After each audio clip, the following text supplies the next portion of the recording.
I'm Atrel Nashar at the White House, where the Trump administration is hoping the Supreme Court moves quickly on a case that could, at least in President Trump's eyes, make or break his economic agenda. Trump has called tariffs the most beautiful word in the dictionary and has leaned on an emergency powers law to impose double-digit import taxes on products coming from just about every country on Earth in an effort to deter the flow of fentanyl and close trade deficits. But lower courts, most recently a federal appeals court on Friday, say Trump went beyond his executive authority under the law, siding with a group of small businesses and states suing the president. In their filing with the Supreme Court, the administration argues that tariffs and subsequent trade negotiations are pulling America back from the precipice of disaster, restoring its respect and standing in the world, eliminating decades of unfair and asymmetric trade policies, and also address the separate national emergency arising from mass importation of fentanyl and other illegal drugs. The appeals court says the tariffs can stay in place until mid-October to give the White House time to appeal.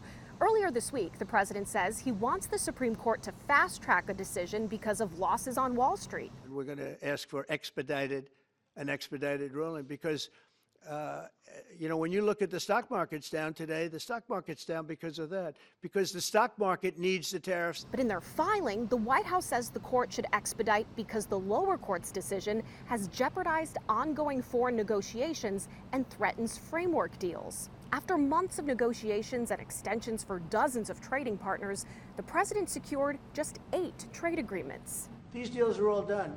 I guess we'd have to unwind them. If we don't win that case, our country is going to suffer so greatly. If the administration loses at the Supreme Court, there is a separate law from 1930 they could lean on to impose some tariffs, but on a much more limited basis. So the president's entire approach to trade would essentially have to begin again. At the White House, I'm Atrel Nashar.